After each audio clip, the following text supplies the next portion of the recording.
first thing that struck Manfred's eyes was a group of his servants endeavoring to raise something that appeared to him a mountain of sable plumes. He gazed without believing his sight. "What are ye doing?" cried Manfred wrathfully. "Where is my son?" A volley of voices replied. "Oh, my lord, the prince, the helmet, the helmet!" Shocked with these lamentable sounds and dreading he knew not what, he advanced hastily. But what a sight for a father's eyes! He beheld his child dashed to pieces and almost buried under an enormous helmet 100 times more large than any casque ever made for human being, and shaded with a proportional quantity of black feathers. The horror of the spectacle, the ignorance of all around how this misfortune had happened, and above all, the tremendous phenomenon before him, took away the prince's speech.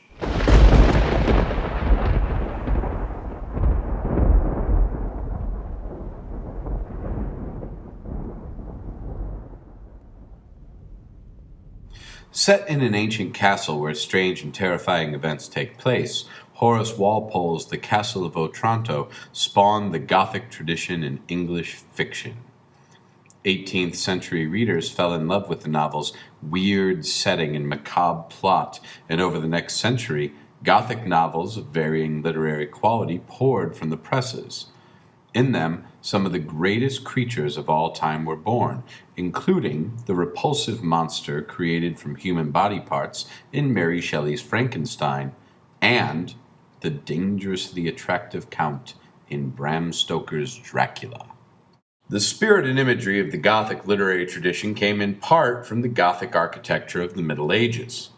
Cavernous Gothic cathedrals with their regularly placed towers and their high stained glass windows were intended to inspire awe and fear in religious worshippers.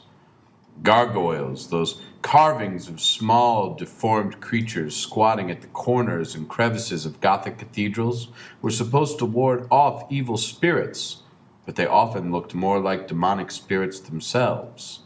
Think of a gargoyle, a grotesque creature, as the mascot of Gothic, and you will get a good idea of the kind of imaginative distortion of reality that Gothic represents. Another force that gave rise to Gothic literature was the Romantic movement.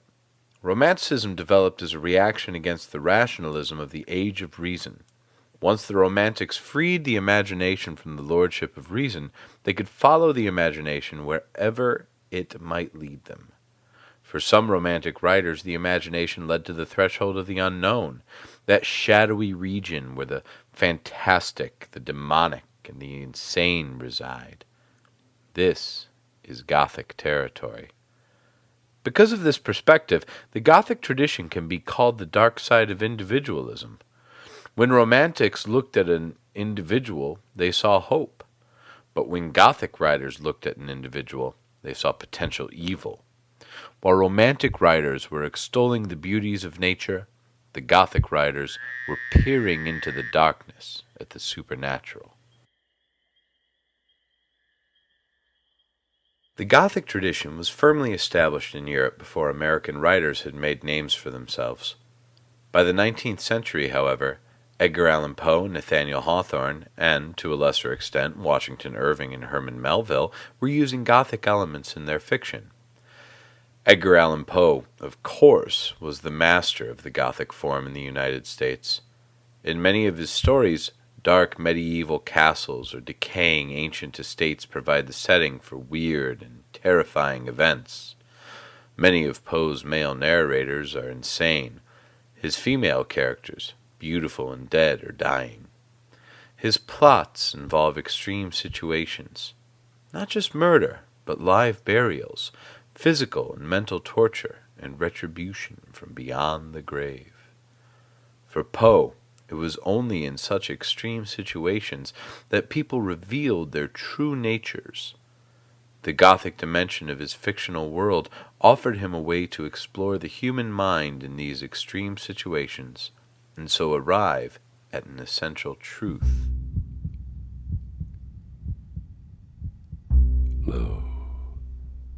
'Tis a gala night within the lonesome latter years. An angel throng, bewinged, bedight in veils, and drowned in tears, sit in a theater to see a play of hopes and fears, while the orchestra breathes fitfully the music of the spheres. Mimes in the form of God on high mutter and mumble low, and hither and thither fly. Mere puppets they, who come and go at bidding of vast, formless things that shift the scenery to and fro, flapping from out their condor wings invisible woe. That motley drama, oh, be sure it shall not be forgot, with its phantom chased forevermore by a crowd that sees it not, through a circle that ever returneth in to the self-same spot, and much of madness, and more of sin and horror, the soul of the plot. But see, amid the mimic rout, a crawling shape intrude, a blood-red thing that writhes from out the scenic solitude. It writhes with mortal pangs. The mimes become its food, and seraphs sob at vermin fangs in human gore imbued. Out, out are the lights, out all, and over each quivering form the curtain, a funeral pall, comes down with the rush of a storm, while the angels, all pallid and wan, uprising, unveiling, affirm that the play is the tragedy, man, and its hero, the conqueror worm.